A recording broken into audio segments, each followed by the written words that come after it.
kind of like a skill. It starts with being able to trust yourself and trust that you can tell, trust your perception, trust what happens in your body. So for example, isn't it true that when we look back on people that broke our trust, let me ask you guys, yes or no in the chat box. When we look back, were there small signs that we did see?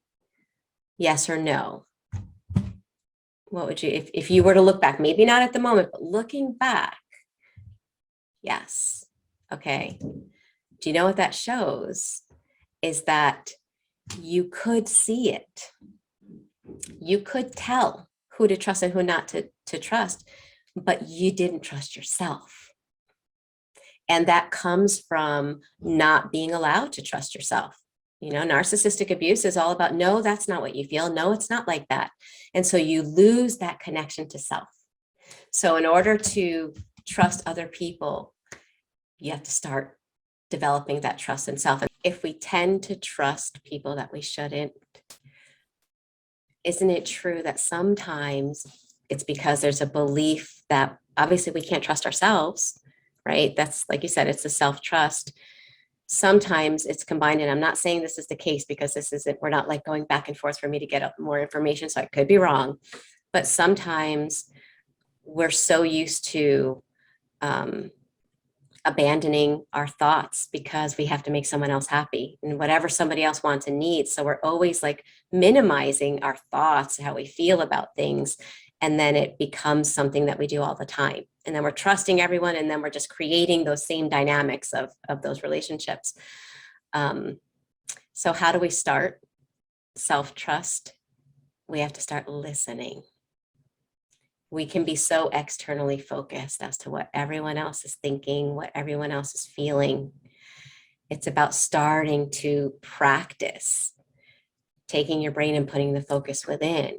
Like, what am I feeling? What do I need? Why am I thinking this? Like asking ourselves those questions. And then if something comes up, honoring it. So if I'm around somebody and I'm like, a piece of me says, don't share. They asked a question, right? And my inner gut says, don't share.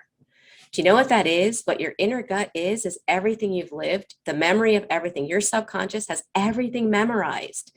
So if your subconscious is giving you a nudge to say, don't listen, it's because it's noticing something about the past that it knows is bad for you. Okay.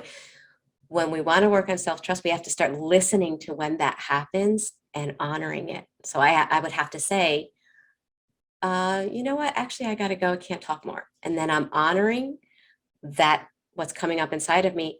And that's going to strengthen my connection to self. But if I ignore it, think about a friend that's always giving you advice, or you're always giving a friend advice and they never take it.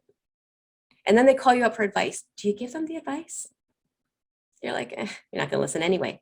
Our inner self is like that too. So if we want to strengthen our self-trust, when it gives us information, we have to honor it and listen to it. And then it's like, oh, okay, let me start talking more. Michele's listening. She's paying attention. And that's how we start strengthening self-trust.